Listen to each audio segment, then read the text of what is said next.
खुशहाल परिवार में 3 भाई अपनी माँ के साथ रहते थे। सुंदर बड़ा भाई, आर्यन दूसरा भाई और देव तीसरा भाई। ये थे तो तीनों भाई, लेकिन आर्यन और देव के पिता कोई और थे।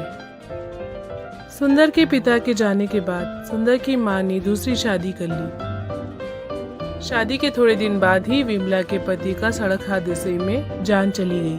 उनके जाने के बाद विमला अपने तीनों बच्चों के साथ ही अपना जीवन बिता रही थी कि विमला की तबीयत अचानक खराब हो जाती है।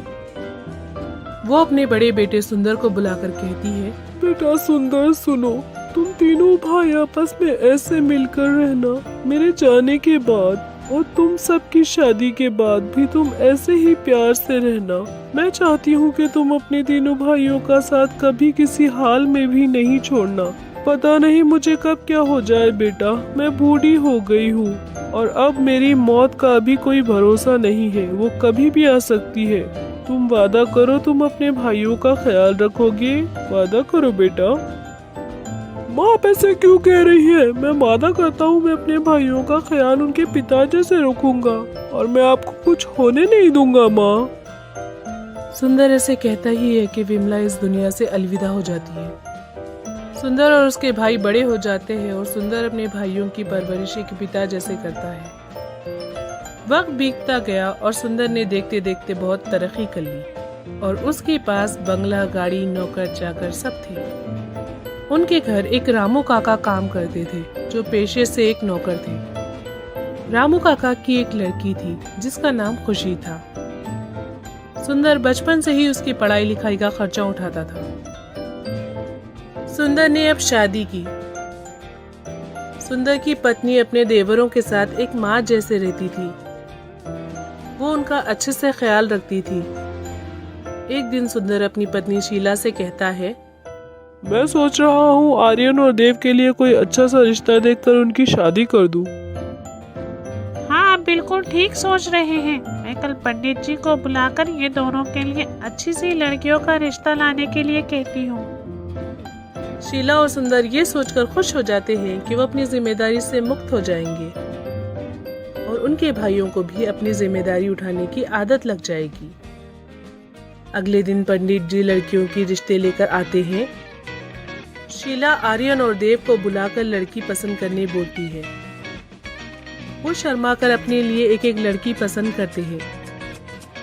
दोनों की शादी हो जाती है और दोनों बहुएं घर आ जाती है।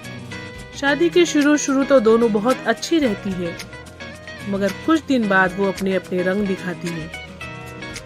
दोनों पत्नियां अपने पतियों को भड़काती है और कहती है कि तुम्हारे बड़े भाई और भाभी को सारे घर की मालिक और मालकिन बनकर बैठे हैं। वो तुम दोनों से बैलों जैसे काम कराएंगे और पूरी दौलत खुद ही रख लेंगे। हमें कुछ नहीं मिलेगा। मैं तो कहती हूँ तुम अपना हिस्सा मांग लो। दोनों भाई इस बात पर थोड़ा गौर करते हैं। फिर सोचते हैं कि उनका भाई ऐसे नहीं कर सकता।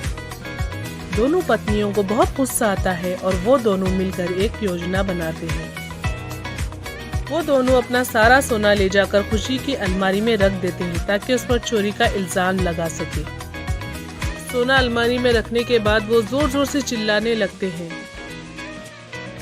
हाय हाय हाय, हमारा सारा सोना कहाँ चले गया? पता नहीं किसने चुराया। मुझे लगता है शायद हमारे किसी नौकर ने ये किया है। सुनते हो? आप सारे नौकरों को यहाँ नीचे बुलाओ, उनके कमरों की तलाशी हम लेते हैं।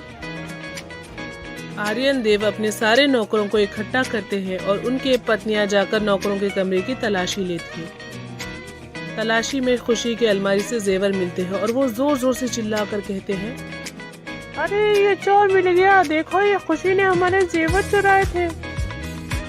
शीला को जैसे ही मालूम चलता है कि घर में ये सब हो रहा है, वो ऊपर अपने कमरे से उतरकर फौरी नीचे आती है और कहती है, मैं नहीं मानती खुशी ऐसे कर सकती है। मुझे उस पर पूरा भरोसा है।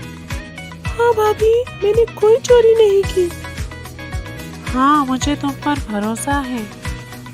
ये घटना के बाद शीला खुशी को विदेश भेज देती है आगे की पढ़ाई करने के लिए, ताकि ये लोग उसके ऊपर कोई इल्जाम ना लगा सके।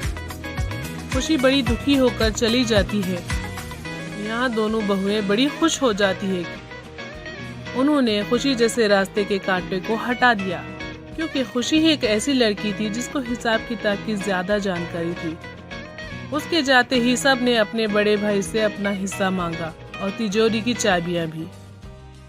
बड़े भाई ने हंसते हुए कहा, अरे ये सब तुम्हारा ही तो है, इसमें मांगने का क्या है। शीला सुनो तो, तिजोरी की चाबियां दोनों बहुओं को दे दो। अब हमें अपनी जिम्मेदारी ये लोगों पर दे देनी चाहिए। शीला बिना कुछ पूछे अपनी चाबियां दोनों को दे देती है। कुछ दिन बाद दोनों भाई मिलकर बड़े भाई से घर छोड़ने के लिए कहते हैं। ये सुनते ही उसे दिल का दौरा पड़ता है और वो तुरंत ही मर जाता है। दोनों बहुएं मिलकर शीला को घर से निकाल देती है। शीला मंदिर के पास भीख मांगती है और जो कुछ भी मिलता है उसी को खाकर अपना जीवन बिताती है। कुछ समय बाद जब खुशी अपनी पढ़ाई पूरी कर वापस आई तो पहले अपनी मालकिन के घर गई और वहाँ उसे पता चला कि उसकी मालकिन मंदिर के पास रह रही है। उसका दिल बहुत दुखता है। कितने मतलबी लोग हैं, जिस थाली में खाया उसी में छेद कर दिया। मैं तो प्रार्थना करती हूँ जो ये लोगों ने बोया है वो यही पाए। ये कहकर वो मंदिर जाती है और वहाँ उसे शीला मिलती है। वो शीला को गले लगाकर बहुत रोती है। ये आपने अपनी क्या हालत कर ली है। चलिए, मैं आपको यहाँ रहने नहीं दूंगी। मैंने एक नई कंपनी खोली है और मैंने एक अच्छा सा घर भी लिया है। चलिए, आप और मैं साथ रहेंगे। और मुझे बहुत अफसोस है कि मैं सुंदर भैया के लिए कुछ कर नहीं पाई। मैं अपनी कंपनी का नाम सुंदर भैया के नाम से रखूंगी। यह सुनकर शीला बहुत रोती है और खुशी को अपने गले लगा लेती है। खुशी शीला को लेकर अपने घर ले जाती है और वो दोनों एक ही घर में रहते हैं। वक्त के साथ खुशी ने एक और कंपनी खोली जिसका नाम उसने सुंदर रखा और उस कंपनी की मालकिन उसने शीला को बनाया। जैसे ही ये बात सुंदर के भाई और भाभियों को पता चली, वो लोग दौड़े दौड़े शीला के पास आए और कहने लगे, अभी हमारी कंपनी नुकसान में आ गई है। हमें आपके साथ बहुत बुरा किया है। आप हमें माफ कर दीजिए और घर वापस चले। हाँ भाभी, हमें भी अपनी गलती का पछतावा है। आप कृपया कर अपने घर वापस चले। खुशी सोचती है कि शायद शीला उसके देवर और देवरानियों के बातों में आ जाएगी, इसलिए वो कहती है, भाभी कहीं नहीं जाएंगी। उनके पास वापस से दौलत आ गई, इसलिए तुम लोग उनके लिए चले आए। मैं सुंदर भैया को बचा नहीं पाई, लेकिन मैं भाभी को वापस तुम लोग के जाल में फंसने नहीं दूंगी।